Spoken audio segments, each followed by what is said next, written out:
رميد قل يحيي الذي أنشأها أول مرة وهو بكل خلق عليم جعل لكم من الشجر الأخضر نارا فإذا أنتم منه توقدون أوليس الذي خلق السماوات والأرض بقادر على أن يخلق مثلهم بلى وهو الخلاق العليم إنما أمره إذا أراد شيئا أن يقول له كن فيكون وسبحان الذي بيده ملكوت كل شيء وإليه ترجعون صدق الله العظيم سورة الكريم ونحن لا شهيد وشاكر والحمد لله رب العالمين اللهم صل وسلم على سيدنا محمد وعلى آل سيدنا محمد اللهم إنا نسألك ونستودعك أدياننا وأبداننا وأنفسنا وأموالنا وأهلنا وكل شيء أعطيتنا اللهم اجعلنا وإياهم في كنفك وأمان وعياد وجوار من كل شيطان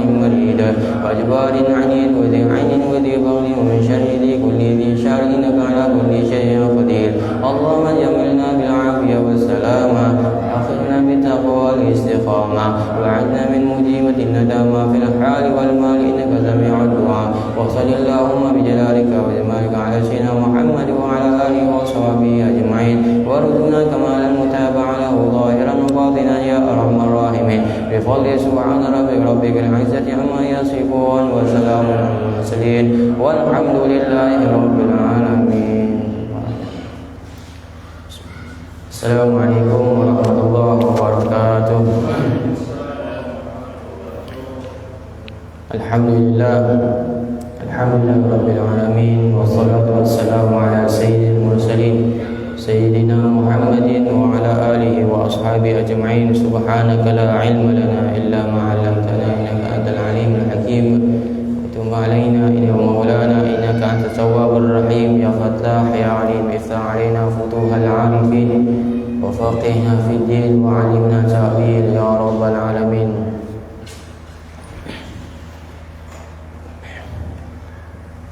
Hadirin para jamaah Masjid Al-A'rab yang dimuliakan oleh Allah Subhanahu wa taala.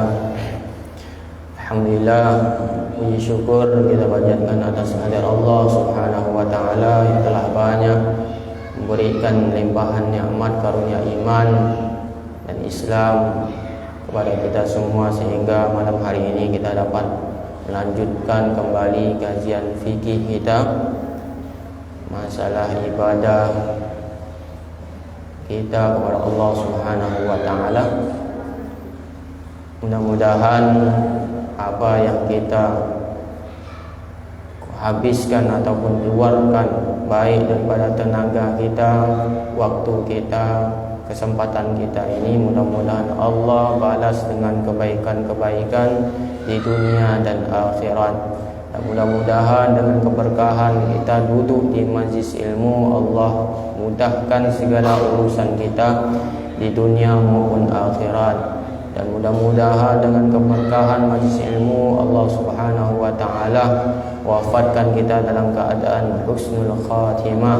Dan mudah-mudahan dengan keberkahan majlis ilmu kita dikumpulkan kembali duduk bersama Rasulullah SAW di surganya Allah Subhanahu wa taala, karena kita sudah duduk bersama di majlis ilmu di surganya Allah yang ada di dunia, yaitu majlis ilmu. InsyaAllah kita pun nantinya duduk kembali bersama Rasulullah SAW di surga yang aslinya, yang nyata, yang banyak dengan kenikmatan Allah Subhanahu wa taala. Amin ya rabbal alamin.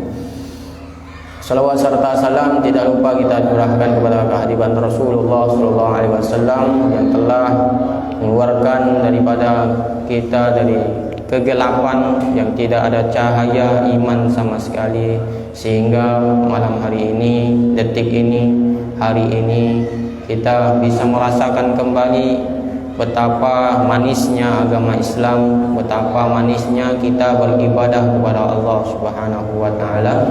Dan itu semua tidak lain dan tidak bukan karena baginda Rasulullah sallallahu alaihi wasallam dan rahmatnya Allah Subhanahu wa taala. Mudah-mudahan kita semua yang berkumpul di sini dengan keberkahan kita, keluarga kita pun mendapatkan keberkahan semuanya dari Allah Subhanahu wa taala, dan kita diberikan syafaat Rasulullah SAW di yaumil akhirah. Amin ya rabbal alamin. Para jamaah Masjid Al-A'rab, bapak-bapak yang saya hormati, tulab wa talamid Darul Abrar yang dirahmati oleh Allah Subhanahu wa taala. Malam hari ini kita melanjutkan kembali kajian fikih kita tentang ibadah, khususnya taharah, yang mungkin sebelum-sebelumnya kita kaji permasalahan muamalah, tapi setelah saya timbang kembali mungkin itu belum diperlukan dan belum penting sekali, karena yang lebih penting adalah ibadah, tentang tata cara kita beribadah kepada Allah Subhanahu wa taala. Maka kembali lagi di bab awal kita tentang ibadah. Nanti mungkin selanjutnya kita akan bahas yang bab-bab berikutnya.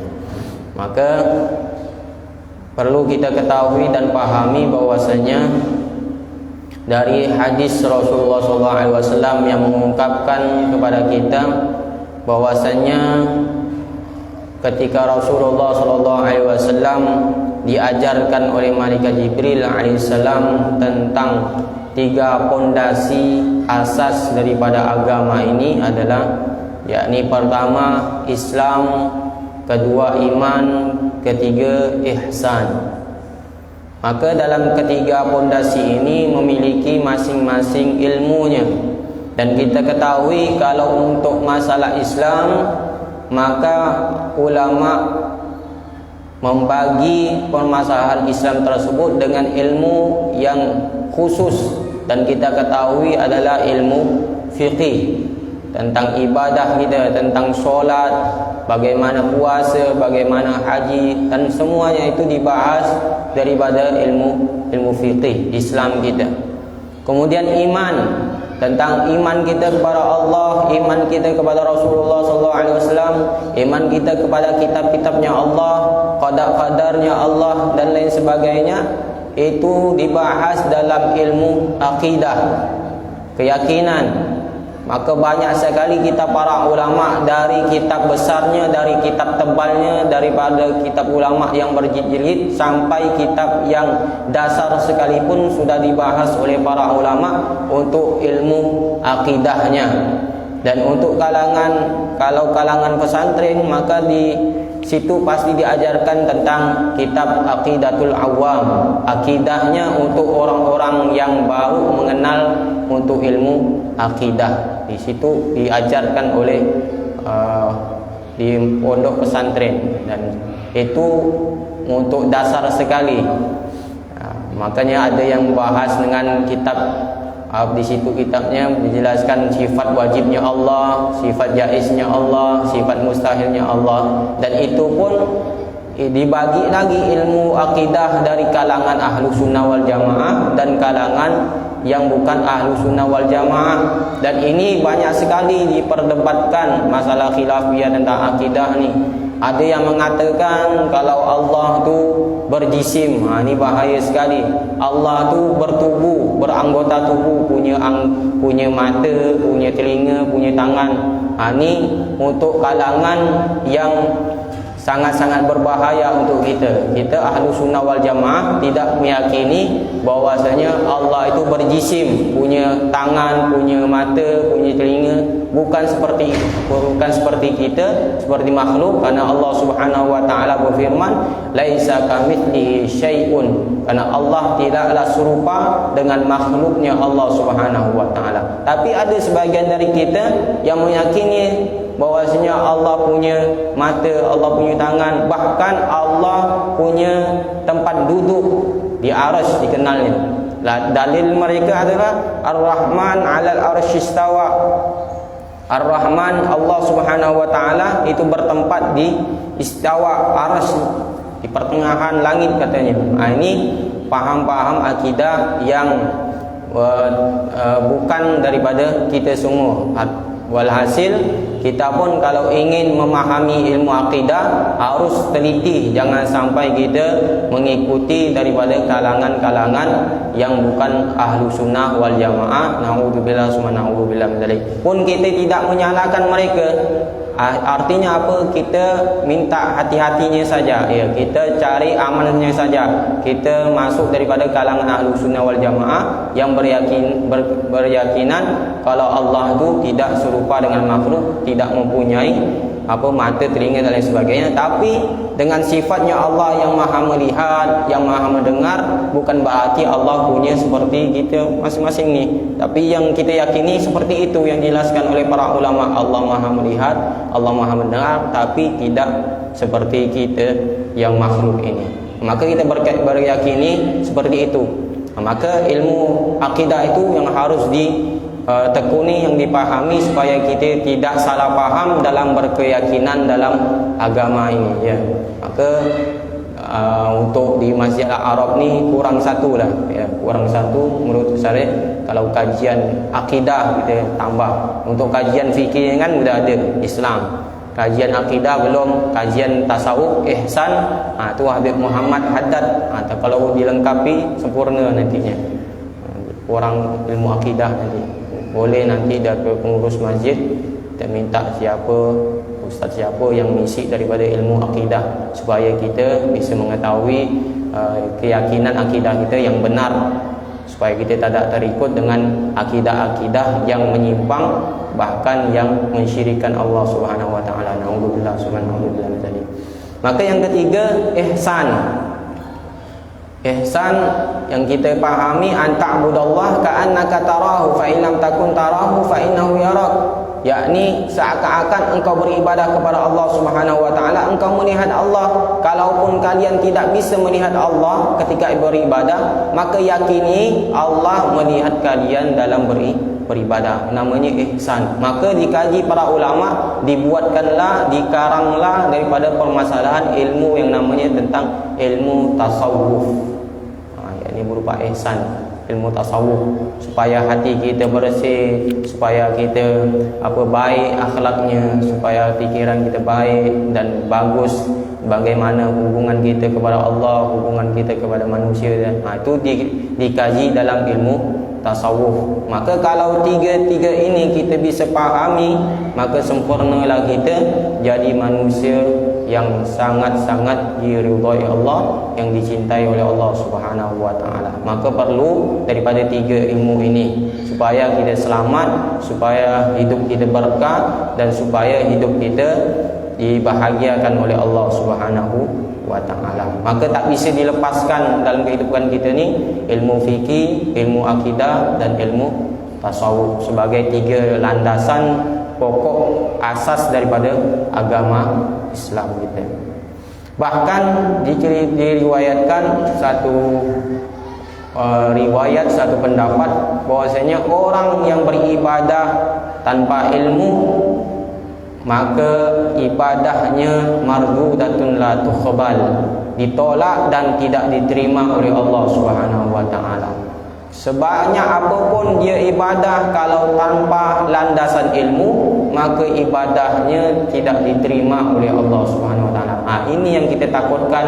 Kita capek-capek banyak ibadah, banyak ruku, banyak sujud, banyak sedekah dan lain sebagainya, tapi tanpa landasan ilmu. Ini takutnya kita tak diterima amal perbuatan kita. Tapi kalau kita beribadah dengan ilmu, insya-Allah 90% diterima oleh Allah Subhanahu wa taala. Maka pentinglah yang namanya ilmu fikih. Maka bab pertama dijelaskan di sini, dan kita beribadah pun beramal dengan landasan Quran dan hadis. Maka saya kitab fikih saya pilihkan Ibanatul Ahkam kerana lebih tepat, kerana di situ fikih dan sekaligus hadis-hadisnya. Kalau kita lihat Al-Quran, bagaimana Allah perintahkan aqimus solat, perintahkan untuk solat. Di Al-Quran tak dijelaskan bagaimana tata cara solat, berapa jumlah rakaatnya, bagaimana bacaannya dan lain sebagainya, tak ada dijelaskan. Maka yang menjelaskan daripada Al-Quran perintah Allah tadi adalah hadisnya baginda Rasulullah sallallahu alaihi wasallam. Dan hadis-hadis Rasulullah SAW pun banyak yang mengungkapkan dengan masalah fikih ibadah kita, tentang solat kita, tentang tahara kita, ada hadisnya. Selama ini kan kita main tahu-tahu je wudu tanpa ada apa, tak tahu dalilnya apa dari Nabi Muhammad SAW. Kemudian air bagaimana, air yang suci, bagaimana air yang najis dan sebagainya, dan semua itu ada hadisnya dari Rasulullah SAW. Maka perlu kita ketahui dalil-dalilnya supaya lengkap dan sempurna kita beribadah, melakukan amal ibadah kepada Allah Subhanahu wa ta'ala. Karena tingkat derajat orang yang beribadah, misalnya yang contoh yang kecil, orang yang berwudu, dia tahu dalilnya, dia faham untuk ilmu wudu, dengan orang yang tidak tahu main asal-asal wudu, maka tingkat derajatnya lebih utama pada orang yang berwudu tadi dengan landasan ilmu, walaupun dia mengamalkan cuman wajibnya saja, yang wajib-wajibnya saja yang dibasuh, yang dialirkan air, tapi dia paham ilmunya, paham hadisnya dan sebagainya, maka lebih utama orang yang tadi yang memiliki ilmu. Walaupun yang kedua tadi ini dia melakukan sunnah-sunnah yang dibasuh dalam wudu, tapi dia tak tahu ilmunya, maka yang lebih utama yang orang yang pertama tadi yang berlandaskan dengan ilmu. Maka perlulah, sangat penting sekali, yakni ilmu fiqih. Yang pertama, babu ahkamil miyah. Hadis pertama dari Rasulullah sallallahu alaihi wasallam, an Abi Hurairah radhiyallahu anhu qala Rasulullah sallallahu alaihi wasallam fil bahri huwa tahuru ma'uhu al-hillu mitatuhu. Hadis pertama ini tentang masalah air. Air sudah kita pahami dari dulunya, bahkan dari kecilnya kita diajarkan, kita belajar sudah, ya. Tapi untuk hadisnya mungkin baru pertama kita tahu dalil air tadi itu. Air, status airnya bagaimana tadi. Maka di sini dijelaskan qala Rasulullah sallallahu alaihi wasallam, bahwasanya Rasulullah sallallahu alaihi wasallam bersabda fil bahri, tentang lautan, wa tahuru ma'uhu al-hillu mitatuhu. Air laut tersebut hukumnya suci, al-hillu mitatuhu, dan sedangkan bangkai-bangkai yang ada di laut tadi hukumnya suci. Kalau sudah suci boleh dimakan. Hatta hewan-hewan yang lainnya, kalaupun dia sudah mati, kita boleh langsung makan, langsung masakan boleh, karena hukumnya suci. Apapun yang ada di laut hukumnya suci. Kalau binatang-binatang buas yang lainnya itu ada ikhtilaf para ulama, seperti ikan hiu ada ikhtilaf ulama, ada yang mengatakan boleh, ada yang mengatakan haram. Karena ikan hiu kalau mazhab Syafi'i mengatakan haram karena termasuk hewan buas yang bertaring, karena diharamkan. Tapi pendapat ulama yang lain ada mengatakan boleh makan ikan hiu. Tinggal dipilih saja untuk pendapat para ulama. Ini hadis berangkat daripada dari seorang sahabat Rasulullah SAW. Ketika itu mereka menaiki perahu, kapal, dan mereka ingin berlayar menyeberangi lautan untuk mencari ikan. Maka ketika dia menanyakan kepada Rasulullah SAW, bertanya kepada Rasulullah SAW, ya Rasulullah, inna narkabul bahar.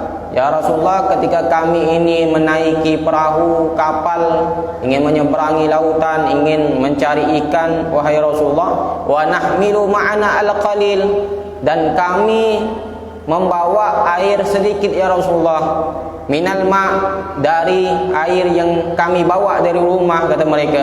Fa idza tawadda'na, apabila kami berwudu, bihi atashna, apabila kami menggunakan air yang kami bawa ini dan kami minum ya Rasulullah, maka kami haus ya Rasulullah. Afana tadawwa'u bihi, maka apakah kami boleh berwudu dengan air yang kami bawa tadi, air sedikit? Maka apa yang dijelaskan oleh Rasulullah SAW, fa'afadar Rasul bi anna ma'al bahar tahir mutahhar wa zada hukman. Maka Rasulullah SAW menambahkan hukum daripada air laut tersebut suci, mensucikan. Artinya Rasulullah SAW ketika ditanya, bagaimana ya Rasulullah kami minum air ini?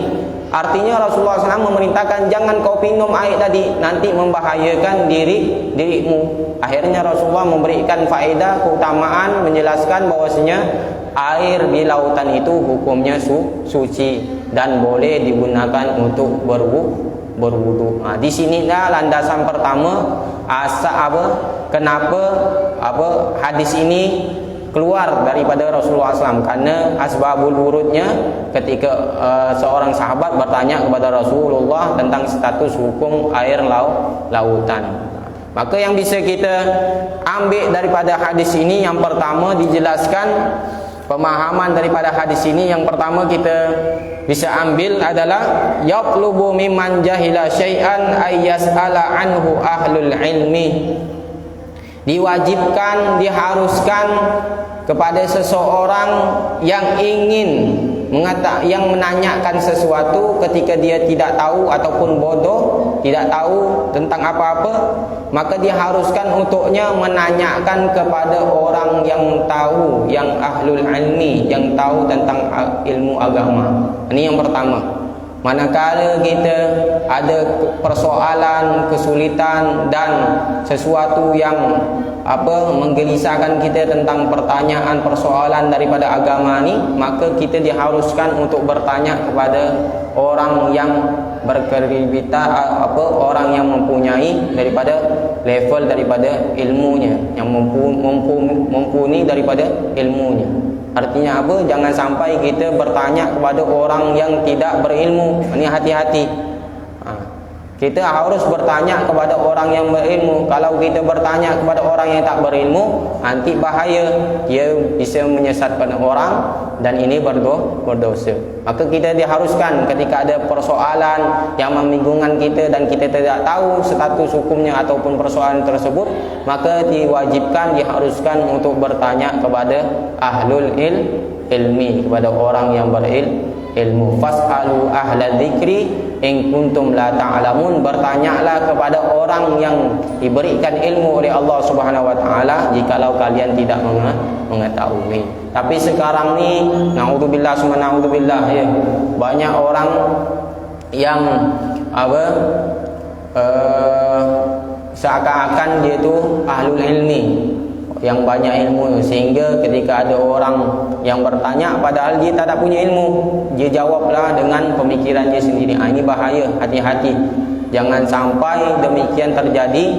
Bahkan Rasulullah SAW mengancam kepada orang-orang yang bukan ahlul ilmi, ketika dia menjawab persoalan yang tidak diketahuinya, maka itu menjadi fitnah dan dosa besar bagi dia, dan dosa pada orang-orang yang jikalau orang tersebut salah dalam melakukan apa yang ditanya tersebut. Jadi hati-hati, bukan sembarangan untuk menjawab semua persoalan ilmu agama. Saya pun kalau ditanya orang misalnya sesuatu yang belum saya ketahui, maka kalau saya tak tahu, saya bilang tak tahu, dan saya bilang nanti jawabannya saya tanya lagi ke guru saya ataupun saya buka kitabnya lagi.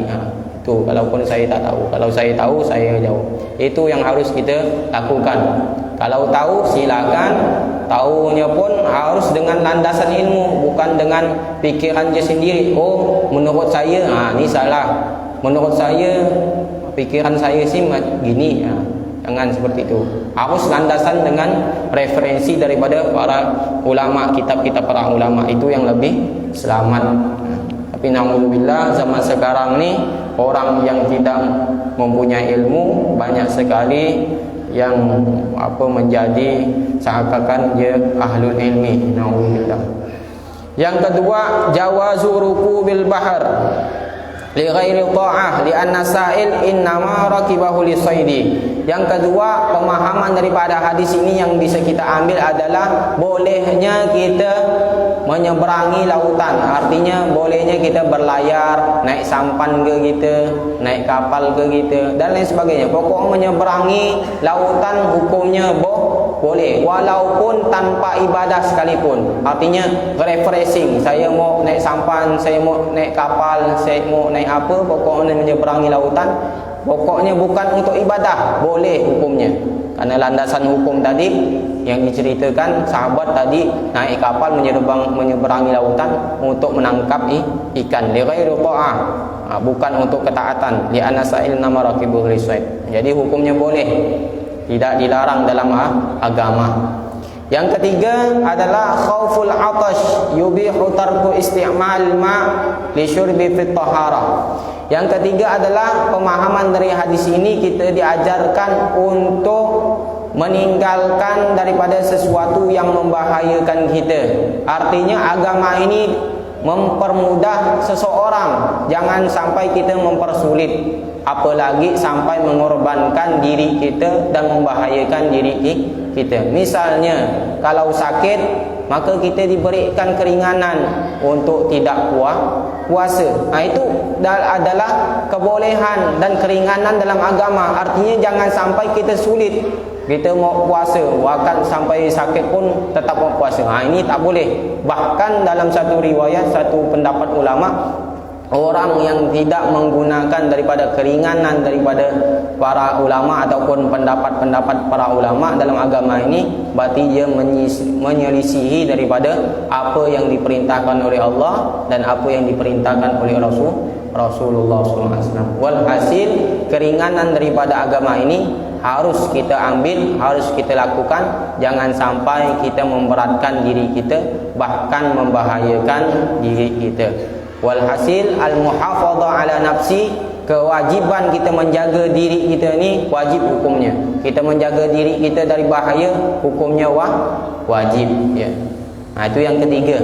Yang keempat adalah ma'ul bahri tahir mutahhir yarfa'ul hadas wa yuzilul khabas. Yang keempat adalah hukum daripada air laut itu suci, mensucikan, bisa menghilangkan hadas dan menghilangkan daripada najis, mengangkat daripada hadas kecil, hadas besar, dan menghilangkan najis. Artinya air lautan, walaupun air lautan tadi misalnya kejatuhan daripada najis banyak sekalipun, tapi tak berubah daripada air lautan tadi, dari warnanya, dari baunya, dan 4 macam sifat air tadi tak berubah, maka tetap hukumnya suci. Boleh digunakan untuk berwudu, boleh digunakan untuk menghilangkan hadas besar kita, junub, boleh digunakan untuk menghilangkan najis dan sebagainya. Hukumnya suci, mensucikan air lautan. Yang kelima adalah as-samak la yahtaju ila zakah. Yang kelima adalah ikan itu tidak perlu disembelih. Artinya walaupun kita tak potong kepalanya, tetap hukumnya halal, tak perlu disembelih, ya. Walaupun tak dipotong kepalanya, tetap halal dimakan. Itu yang kelima. Wa mithluhu baqi hayawanil ma', dan seumpama semua daripada hewan-hewan yang ada di lautan tersebut, kalau dia mati maka tetap halal dimakan, dikonsumsi, tetap halal, ya. Walaupun sudah menjadi bangkai, dia mati dengan sendirinya, ketika kita melihat, maka hukumnya suci, halal, boleh dimakan. Yang keenam, hilu aqlul maitatil bahar min dawabi allati la ta'ishu illa fi. Yang keenam sama tadi tu. Yang ketujuh, jawazul jawab bi aktsari minas su'al tasmiman lil faidah wa ifadatil ilmi ghairu mas'ul anhu. Yakni bolehnya menjawab pertanyaan dari seseorang dengan jawaban yang lebih banyak ataupun lebih mantap. Artinya ketika ada orang yang menanyakan kepada kita persoalan dan kita jawab dengan luas ataupun dengan panjang tu, hukumnya boleh. Malahan itu mendapatkan sunnah. dengan mengikuti Rasulullah SAW tadi, yang ketika orang tadi menanyakan status dia hukum bagaimana air laut, Nabi menjawab air laut hukumnya suci, dan Nabi menambahkan wal hillu maitatuhu, dan bangkai yang ada di lautan itu hukumnya halal, suci. Maka itu sunnahnya ketika ada yang menanyakan sesuatu kepada kita, maka sunnahnya kita harus jawab dengan luas ataupun dengan detail, itu sunnahnya. Kalaupun mau singkat, itu hukumnya boleh. Ini 6-7 pemahaman hadis pertama yang bisa kita pahami, yang bisa kita ambil. Mudah-mudahan bisa kita amalkan dan bisa dipahami daripada hadis yang pertama ini, dan kita akan lanjutkan minggu depannya hadis yang kedua daripada hadis Rasulullah SAW tentang fikih. Wallahu a'lam bishawab. Yang ingin bertanya silakan, jikalau tidak kita tutup.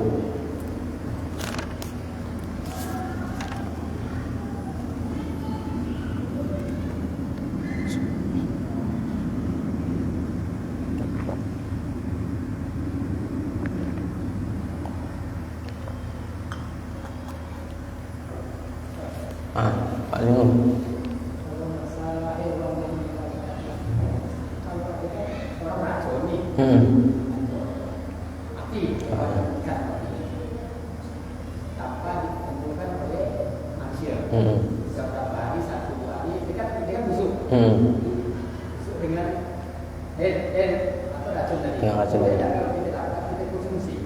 Boleh.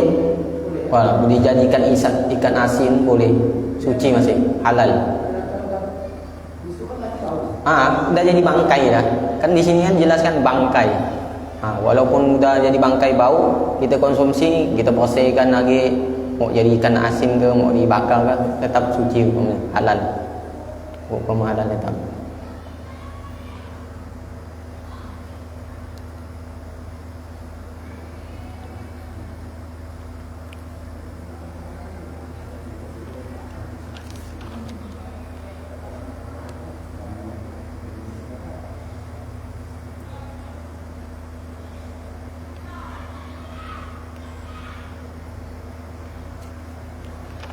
Bahkan di kitab fikih yang tebal lagi, yang panjang lebar lagi dijelaskan, hewan-hewan yang di lautan pun itu semua halal dimakan. Bahkan kalau ada putra duyung sekalipun boleh dimakan. Karena ada di kitab para ulama itu menjelaskan, dulunya di zaman pernah ada putri duyung di Mesir, di Laut Merah tepatnya. Ada yang menemukan putri duyung dan mereka makan, ditangkap langsung dimakan. Boleh, ulama membolehkan karena berlandasan hadis Nabi tadi itu, wal hillu mitatuhu. Apa-apa yang ada di lautan kalau udah mati, ikan ke jenisnya ataupun binatang yang lainnya pun tetap boleh dimakan, suci, halal.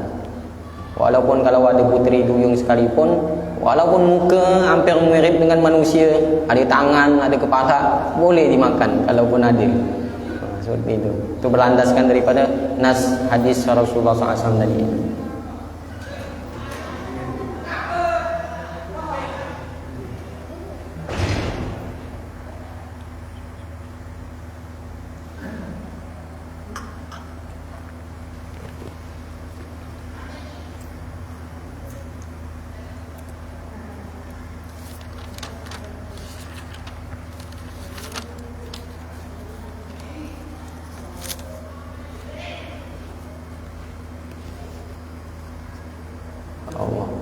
Allahu a'lam bishawab. Subhanakallahumma wa bihamdika, asyhadu an la ilaha illa anta, astaghfiruka wa atubu ilaik. Assalamualaikum warahmatullahi wabarakatuh.